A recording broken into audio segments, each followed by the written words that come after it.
proud to welcome Vice President Mike Pence to Artesia today. I would also like to acknowledge Ms. Pence. Thank you for coming as well. He is here today representing his nonprofit organization, Advancing American Freedom, to engage in dialogue with our industry leaders who live and work every day to provide energy to our community, country, and the world, often in an unfriendly environment. Our energy business strive to do the best, safest, and most forward-thinking energy producers. They believe in community and contribute so much to Southeast New Mexico's quality of life. We welcome every opportunity to share our experiences and expertise with those who will listen. So we thank you, Mr. Vice President, for the opportunity. And Mr. Vice President, the floor is yours. Well, thank you very much, Mayor. Thank you, sir. And congratulations on your still new position. Well, thank you, sir. Thank you for your long service to this great community. It is an honor to be here. Join me in thanking the Artesia Chamber of Commerce for bringing together this great group of Americans. We're so grateful we joined you. Mayor John Henry, thank you. Thanks for those warm words. I look forward to listening more than talking, but have a few thoughts at the beginning of our roundtable about a time of I think great challenge, but great opportunity for American energy. But to be here in Artesia again, to be back, I want to thank the Minority Leader, Jim Townsend, for being here. Thank you for your great leadership at the State House. And Alan Davis, the county manager here in Eddy County, thank you so much to all the distinguished guests and those of you that have made time to be with us. And I always introduce the highest ranking official last.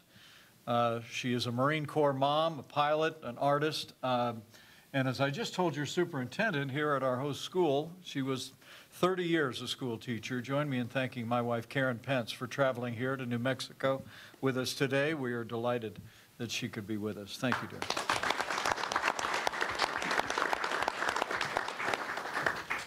But I also want to thank the Artesia Chamber of Commerce, to Haley and the whole team for bringing this group together.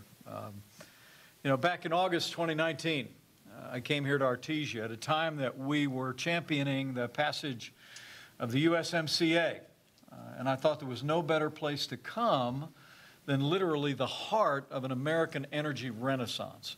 I mean, the Permian Basin, I don't have to tell any of you in this community, really drove a period of extraordinary economic growth and energy independence in the United States. And I want to commend all of you for the role that you played in that. I know in talking to a few local leaders that some of that development has moved a little bit farther away from Artesia, but I just want you to know the gratitude that we all feel that because of the innovation and the investment that was driven here in the Permian Basin and in other places around the country, we literally achieved energy independence for the first time in 70 years.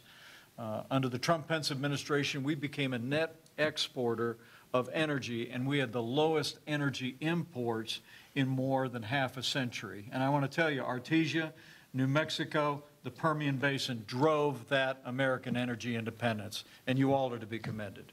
I mean it from the bottom of my heart. Under our administration, we showed how you unleash American energy. From day one, we authorized the Keystone and Dakota pipelines. We expedited approval of New Star's New Burgos pipeline. We opened up the Alaska National Wildlife Region, and we approved a massive expansion of LNG terminals. It's amazing to think, and I know it's oil and gas here in the Permian Basin, but you know, the American people have come to appreciate in recent years that we're really the Saudi Arabia of natural gas.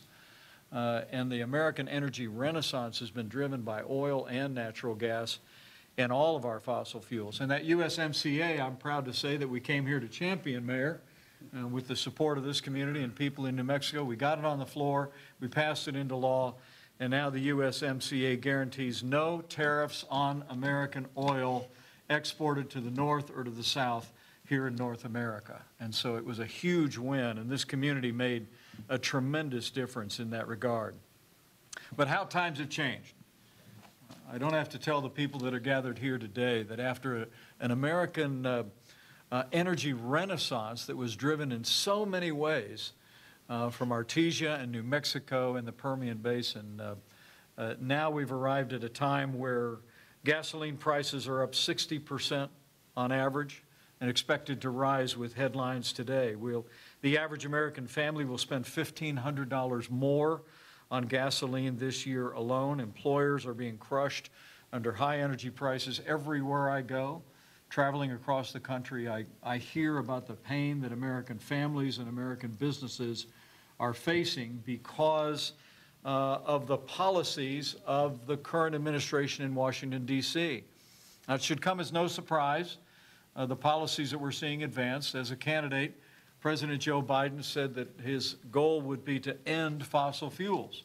And from very early on, you saw them cancel the Keystone and Dakota pipeline, impose drilling moratoriums on vast expanses of federal land, and literally have only authorized, as the people in the industry here know, only literally a fraction of the amount of leases and approvals for exploration that was the average from the Eisenhower administration all the way through the Trump-Pence administration.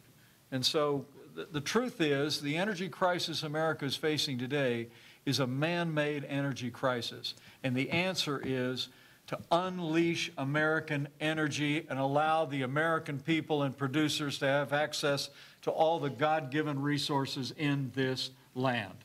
And that's what I came here to advocate.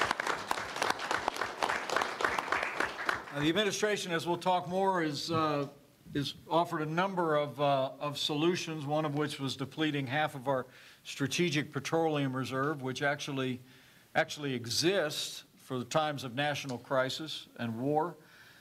The administration today announced another 10 million barrels would be released from the Strategic Petroleum Reserve.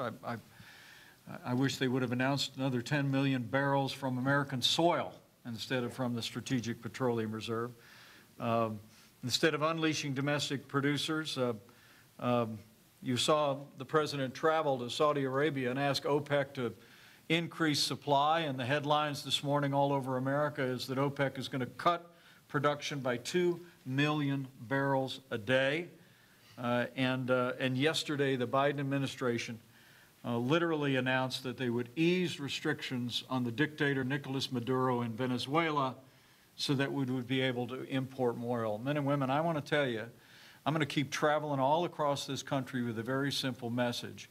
We have got to end the dependence of the American people and the American economy on nations that do not share our values or our interests. We should not be buying from Venezuela and Saudi Arabia so much as we should be developing the energy resources of America. And that's my consistent message everywhere I go.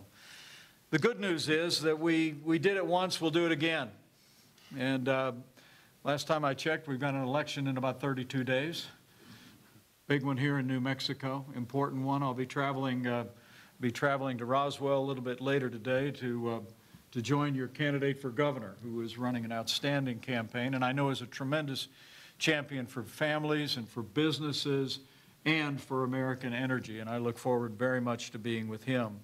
But I want to also commend to your attention the work of the foundation that we established a year ago in Washington, D.C. with the participation of many members of the cabinet of the Trump-Pence administration. We put together what we call a freedom agenda, and you'll see there's a significant title about American energy. I truly do believe the pathway forward for this country is going to require new leadership. It's going to require new leadership at the State House here in New Mexico. It's going to require new leadership in the Congress and in state houses around America. And ultimately, it's going to require new leadership at the other end of Pennsylvania Avenue. But the truth is that with that new leadership, we know what policies will restore American energy independence. What Artesia proved, what New Mexico proved, what the Permian Basin proved, and our producers showed in what a short period of time we can achieve energy independence.